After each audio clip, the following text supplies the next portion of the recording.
بسم اللہ الرحمن الرحیم۔ مولو مسلی، غربت، محرومی اور ظلم و ستم کے مارے ہوئے لوگوں کی کہانی۔ اب سنیے ڈاکٹر محمد امجد ثاقب کی زبانی۔ میری کتاب مولو مسلی کی چھٹی کہانی۔ اس کہانی کا عنوان ہے مشرق کی موت۔ حامد صاحب کئی سال پہلے انتقال کر چکے ہیں، لیکن میرے ذہن پہ ان کی تصویر ابھی تک نقش ہے۔ یوں لگتا ہے جیسے وہ میرے پاس بیٹھے باتیں کر رہے ہیں۔ لہجے کی روانی، لفظوں کی مٹھاس، تہذیب کا رچاؤ۔ ان کی عمر 70 سال سے زائد تھی۔ چھوٹا قد، دبلا بدن، سرخ و سفید رنگت، چمکتی ہوئی آنکھیں اور ان آنکھوں سے ابھرتی ہوئی امید کی روشنی۔ حامد صاحب سے میری ملاقات ایک مسجد میں ہوئی۔ اس روز میں نماز پڑھ کر باہر نکلا ہی تھا کہ کونا میں ایک شخص بیٹھا ہوا نظر آیا، خلاؤں میں گھورتا ہوا۔ اس حسن و وجاہت کا حامل شخص پہلے یہاں کبھی نظر نہیں آیا۔ میرے قدم رک سے گئے۔ میں نے چاندی بابا سے، جو اس مسجد کے پاسبان ہیں، پوچھا، بابا یہ کون صاحب ہیں؟ یہ اپنے حامد صاحب ہیں، یہی مسجد میں رہتے ہیں۔ چاندی بابا کے تعارفی جملوں میں بڑی اپنائیت نظر آئی۔ پہلے تو انہیں ادھر کبھی نہیں دیکھا۔ کہاں سے آئے ہیں؟ میں نے دوبارہ پوچھا۔ ان کی کہانی میں دفتر آ کے سناؤں گا، چاندی بابا نے یہ کہا اور آگے بڑھ گئے۔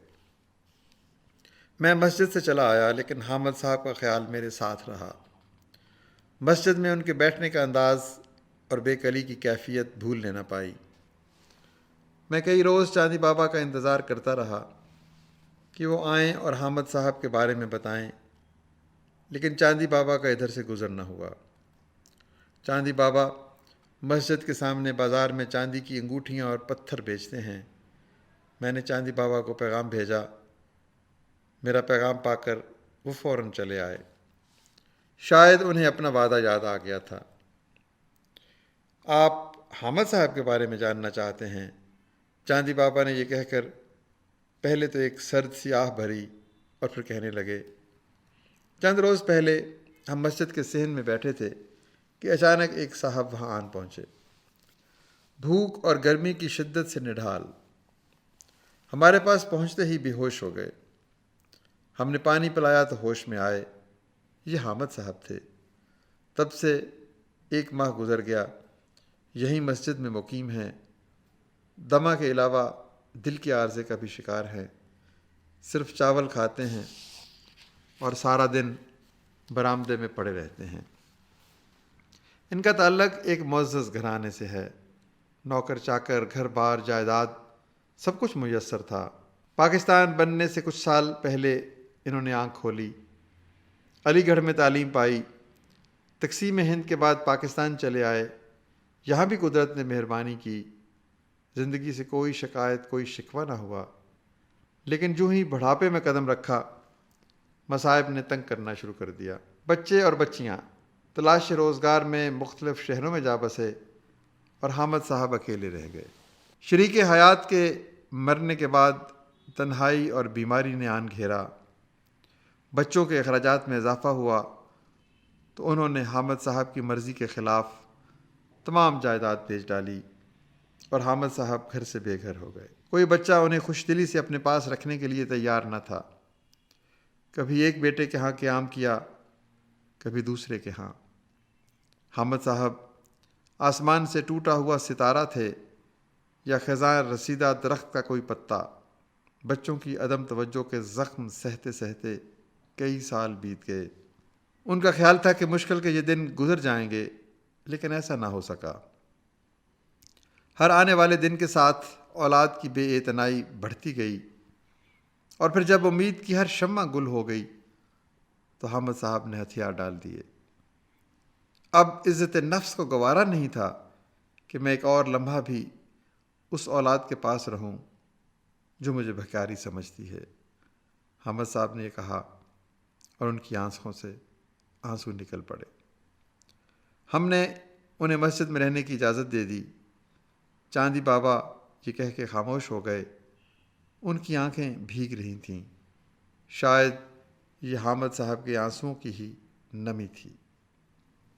میں نے چاندی بابا سے یہ کہانی سن کر اپنے چند دوستوں کو سنائی اور پھر ان سب نے مل کر حامد صاحب کو اپنا بنا لیا۔ ان کی رہائش تو مسجد میں ہی رہی، لیکن کھانے پینے کا بندوبست ہو گیا، دوائیاں آ گئیں، اور سب سے بڑھ کر یہ کہ حامد صاحب کو بہت سے دوست مل گئے۔ وہ ہمارے دفتر آنے لگے، وہاں وہ پہروں بیٹھے رہتے۔ ان کی برجستہ گفتگو سننے میں بہت مزہ آتا۔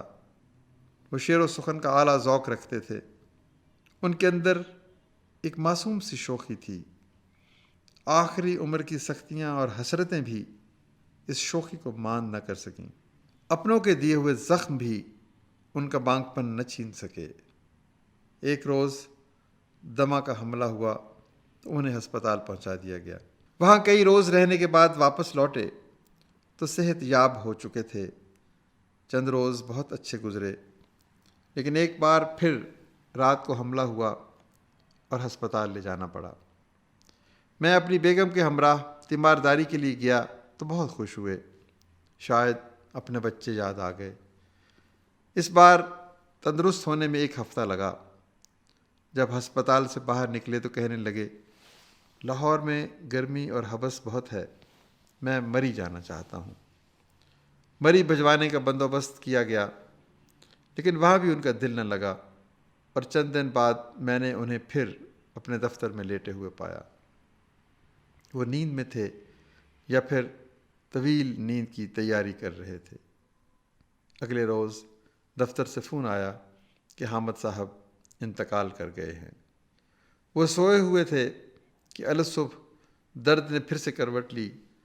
ہسپتال گئے اور جان بر نہ ہو سکے۔ ہمارے ساتھ 3 ماہ گزارنے کے بعد حامد صاحب بالآخر راہ یہ ملک عدم ہو چکے تھے۔ مرتے وقت بیٹوں، بیٹیوں، پوتے، پوتیوں یا نواسے، نواسیوں میں سے کوئی بھی ان کے پہلو میں موجود نہ تھا۔ ان تمام لوگوں کو ان کی بیماری کی کئی بار اطلاع دی گئی، لیکن کسی نے آ کر ان کے آنسو پوچھنے کی زحمت نہ کی۔ حامد صاحب کی میت دیکھ کر مجھے یوں لگا جیسے ہماری کچھ اقدار کفن اوڑھے سو رہی ہوں۔ یہ حامد صاحب کی نہیں، ہماری اپنی موت تھی۔ ہم سب کس قدر بدقسمت ہیں۔ ایک شخص اتنے ڈھیر سارے رشتوں کے باوجود جب آخری سانس لیتا ہے تو اس کی نگاہیں خلاؤں میں گھور رہی ہوتی ہیں۔ تنہائی کا خنجر رگ جاں میں پیوست ہوتا ہے۔ بے وقتی، کم مائگی، بے چارگی، کیسے کیسے ناگ اسے ڈسنے آتے ہیں۔ حامد صاحب کئی سال پہلے انتقال کر چکے ہیں، لیکن میرے ذہن پہ ان کی تصویر ابھی تک نقش ہے۔ مجھے لگتا ہے یہ حامد صاحب کی نہیں، مشرق اور اہل مشرق کی موت تھی۔